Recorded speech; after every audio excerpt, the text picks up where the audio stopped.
All right. Hi, guys. Today we are here with Prashant Kesri.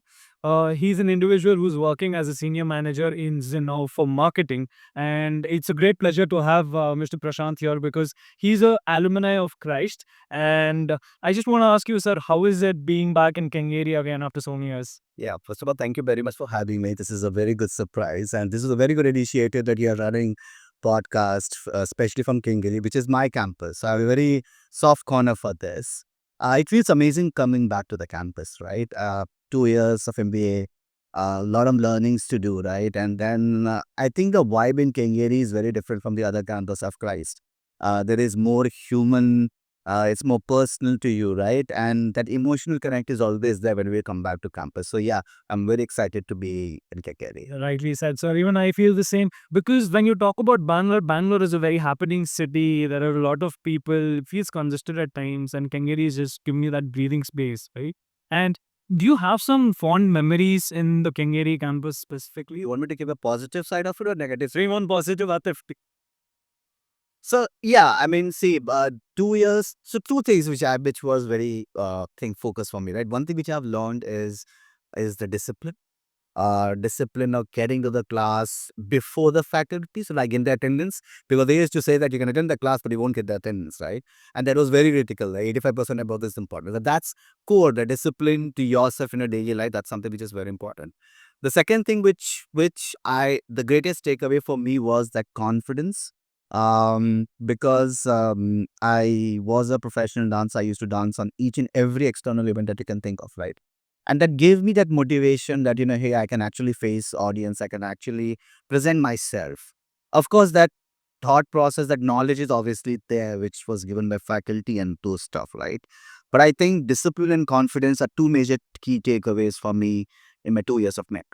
And I also would like to add on to that. I think discipline is something that you cannot not teach someone. I think it is something that should be inculcated from within. And the model that Christ actually follows to inculcate within students is really great. I think it's effective. Yeah, it's and the discipline is still helping me right now in terms of, like, for example, in corporates, right? At times there are huge pressures, deadlines, right? It doesn't come to me as a pressure. It comes to me as a responsibility, but not as a pressure, because that MBA timing and MBA's thing of that 24 hours has helped me naturally to take care of that. Right. I don't think it's something that is new that you have to change your time message per. Yeah. And talking about the actual industrial standpoint of view and specifically about the domain, I just wanted to understand your standpoint of view in regards to the current marketing trends. The things have changed, right? I'm sure that when you got placed from the college, it would have been a situation where the market was slow. And currently, the country is in a bullish pace. The economy is growing, and I also do think that marketing has a lot of scope right now. And what are your opinions? So from an industrial standpoint of view, what do you have me think? So the industry is very dynamic in nature, right? And that's a primary difference from the time when I graduated from time. It's very dynamic. The trend at that point of time used to change maybe perhaps every 2 years or 3 years. Right now it's changing every 2 or 3 months. That's the primary difference. There's a huge scope for marketing. Marketing as a person, or you can include the pre-sales or sales enablement or sales part of it. There's a huge scope, right? But yes, the scope comes with how much you are up to date in terms of tech, in terms of what happening in the ecosystem, in terms of brushing yourself from the business context, from the industry context, right? So if you had that layer, so think of it like, tech layer, the business understanding, what's happening in the ecosystem. If that layer is solid, and on top of it, if you're having that marketing attire and the suit, I think that's gonna help you. And there's a huge scope for that kind of a personality or traits. And also, sir, one other thing that I would want to ask you specifically is when you chose marketing as your profession, what was something that you realized was away from the textbooks? Because the textbook perspective of a job and the actual industrial standpoint view of a job is completely different. Yeah, it is to a sense. I think what I missed was that, you need to put your passion into what you do. And that's something I think in your 2 years, you don't get it. And because of the way that it is, right? I think that's something which I learned. The other thing that I got a very clear understanding, like for example, the customer journey, the customer experience, right? The problem statement of a customer, consultative engagement with them, right? What is consultative sales? We were only thinking of sales, but what is consultative sales? These kind of things, which I've heard about it, but the moment I experienced, it was very different from way which I thought, and that's the reason I'm still learning. I'm experiencing a lot of new things, right? Even yesterday, I learned something very new when we were doing some understanding on how the Google Trends are happening. So every day is the learning for us. But yeah, there was a little bit of a difference from what I was getting into the theory part, whereas what I was getting into the experience part. And also, sir, this was one thing that is always pestering me. Right? Like, what does the industry need from an MBA graduate? If I am coming out of college and folks like me are coming out of grad schools, what are they actually looking for? What are the kind of skill sets that are not taught in these schools are expected within an individual? So I would put it in this way: you need to be a tech first individual. Your marketing is your skill. You're getting your knowledge all right. The tech part is something which will enable you along with the business or the company where you're in to do stuff in a more better way where you're more productive. So the tech first intent is something which is very important. The second one is, I think industry is moving to see that in a, hey, can I get an all-rounder kind of a thing? In cricketing sense, if you see, right, you have a Virat Kohli or a Rohit Sharma, but the importance of Hardik Pandya is something which nobody, and there is a clear importance of him. Even right now, Champions Trophy, there is a clear importance of Hardik Pandya. And I think in professional life, right, that that all-rounderness is something which is a company is looking for. Okay, you might be into the marketing and sales, but if you have a business understanding of what's happening in the other department, that gives you an edge. So tech first and all-rounderness is something that I would say. Completely agree with you, sir. And also talking about Zinov, I think you would have a personal relationship which is very close in terms of supporting Zinov. But how do you differentiate Zinov with the other companies in the market which are competing with it? See, so I tell you this. So of course, there's an emotion angle to it. I mean, I've been in Zeno for 9.5 years, so you're supposed to happen there. But I think I am very much intrigued by the passion of my CEO when he says that, hey, I want to build India's first management consulting firm headquartered from India or born out of India. You look at any management consulting firm, right? They are not headquartered out of India. They are based somewhere else. Of course, India they are. But my CEO wants to build that premier management consulting firm from India to the world. And that itself is very, very, very, you can say, interesting and very exciting for. Of course, the kind of, see, we are a mid-sized company growing, punching above the line, and that means is that company is growing at a very fast pace. When the company is growing, you're bound to grow at that pace. Otherwise, you will perform or perish, right? It's the same thing, right? So that's there, right? The culture is very performance-based kind of a way. The third thing is, I think the kind of leaders that we have. Think of it like, my CMO, Nitika Goyal, is a veteran in the industry. 15 years, 16 years of experience in Zenov. And she drives a lot of transformation strategy insights, right? So that's something. So the kind of leaders whom I work with, or I have worked with before, there's a partner known as Namita. She leads all the transformational initiatives for GCCs, right? You have Amita in US, right? And these are the leaders who are passionate about solving problems for them. They're not thinking that, oh, hey, let's bring revenue to Zeno. But they're saying that, hey, let me solve problem for the customers. Let me be customer first. Of course, if my customer is satisfied, money is going to come to Zeno. So these are the three basic things which I feel is something which still makes me feel that, hey, I'd love to contribute to Zeno with the Zeno assistant. So you're saying that there is a employee and company culture fit that is happening there, right? Yeah, for me it's definitely because I always want to work in a environment which is fast performance, which is strategic. We are breaking the normal terms and definitions. So how do you think Zinov is doing that specifically, sir? So think of it, right? In terms of marketing. In marketing domain, it's Innov, right? So I'll give you a couple of instances, and that's absolutely fact, right? Right now, the narrative that we create from marketing, it, and when we create it, my peers and competitors takes that, put some masala, and they try to position that as their narrative. I'll give you a classic instance. Global roles from India in corporate. Now, global roles are those, like for example, if you have a portfolio where you're managing in teams in India and also abroad, that means you have a global role. Right. So we started this narrative that, by 2030, there are going to be 30,000 global roles from India. Right now, we have some 7,000 or 8,000 kind of a thing. Now, that narrative was something very phenomenal because the more global roles are there, which means like the lot of work which is coming to India, that means the center is maturing. That means that, the India center is gaining more and more importance and contributing to the global narrative of those companies. Now, this is a narrative which we took it, which media found it very interesting. It was supposed to be.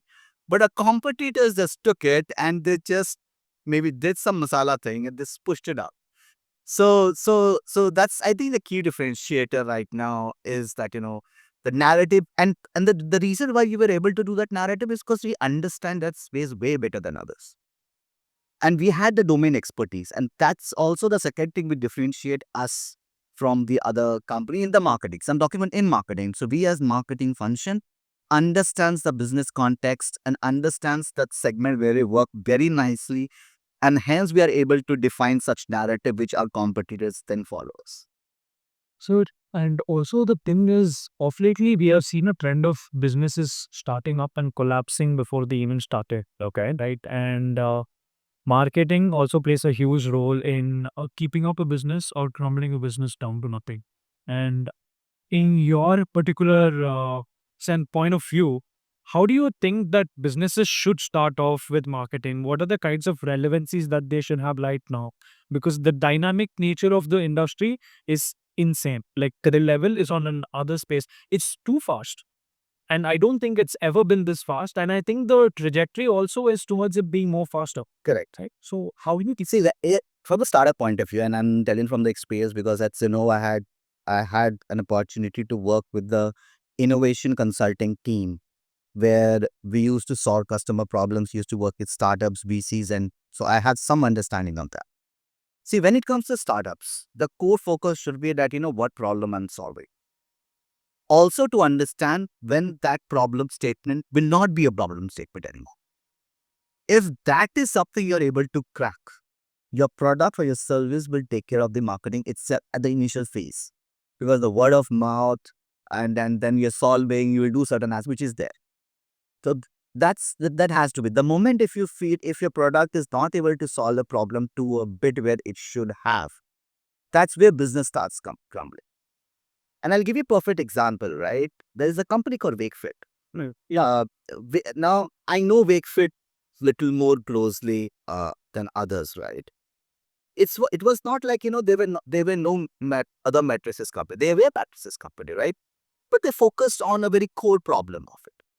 And they solved for that in year one, year two, and then they moved to the second problem. They said that, hey, this is also a problem that I can solve. So every 2-3 years, they actually move to a new problem statements so that their company is very much relevant in the ecosystem which is there. And right now, if you see if you see they have, and then the marketing becomes that muscle to make that happen. You see awesome ads coming in, you see awesome viral messages coming out of it, but the core remains the same that, if the problem statement you're trying to solve for it, then marketing can support it. Right. It's like that. And one very niche question is, I mean, this is a very common question to be very honest. Uh, talking about AI right now, and everything's AI, data driven. And I mean, my perspective is that it's helped to a great extent. When you talk about chatbots, they were revolutionary, and that being powered by AI. Before, it was not AI; it was just a bunch of prompts for which responses were already assigned. But now it's dynamic, right? That's what AI is changed. It seems like a small difference. It is a big difference. Do you think the potential for this is good or bad? Because something overutilized is bad. And also, like mentioned, data which you have in your possession is not far away from your competitor's position. It's all about how you utilize it. Right? Correct. How do you think AI is going to be relevant in that sense? So See, the top two departments which is going to be disrupted or it's getting disrupted are marketing and HR. And when I say disruptions in marketing, it's in the delivery side of it, it's also in the process side of it, right? Like for example, think of it, right? Content decimation happened fast, video production is up. So these are different ways of giving content, right? These are happening fast, right? And AI itself is changing, right? Earlier it was something else and now it is adapting to a new thing. I think we need to be very adaptive with this thing. We cannot, I don't think so there will be a case of overusage and reliance also, right? Reliance is there to an extent, but of course, so think of it. AI should be an enabler. AI should not be ahead of you. Correct. You need to still have your basic sense, this thought process of what's going to happen, what's not going to happen. AI can help you to broaden that thought process. But a person with no thought process, and if you're telling that AI is going to help them, that's not going to happen. So you need your humanness kind of a thing. But yes, AI is going to bump that output and outcome from you. So you're saying that quality might be improved. Quality is improving. There's a classic case in our team. It is improving. Quality is improving. Quantity is improving. Speed is improving. So productivity. So quality, quantity, and productivity. These all are the things which is improving because of AI. Okay. And also, when you look at the nature of Indian business, it's like I said, it's on a bull run, right? When you talk about that, uh, don't you think there's going to be a lot of work for marketing? Like There's always a lot of work for marketing, by the way, right? I mean, like Lafi spoke, there is also this aspect where AI is taking up on our jobs. What my personal opinion is that when you look at marketing, right, core marketing specifically, you look at marketing being a very cool job. It is aspirational, to be very honest, right? I envy people who are into core marketing because it's quite hard to get into. Also, you can be a sales executive at the end of the day, but core marketing is something that people like be admire to be. And when you're talking about that, that said, they also say that you know there is a lot of skill sets that are required, and that skill set is also there with AI. You can just use it as a tool, but it is easy for someone with the same kind of capability to have an edge over you with AI. so let me tell you something. AI is not going to replace human. Let's put it out. What is going to replace a human? Like, for example, we both are going for the same interview. Right? What are the chances that of you not being selected or me not being selected versus you would be if you have the domain expertise along with the tech layer, then you're going to replace me. So the human who has the understanding of the tech layer and how it's going to impact my marketing is going to replace human. That the Gen AI or AI is not going to replace me. And another question, like, that AI is taking jobs. It's not taking jobs, right? We are being more efficient. Now, more efficient can be, and you might think the more efficient means earlier somewhere used to do 4 jobs, not 4 people, not 3 people. But the work is too more. The work is not going to decrease. In fact, it's increasing.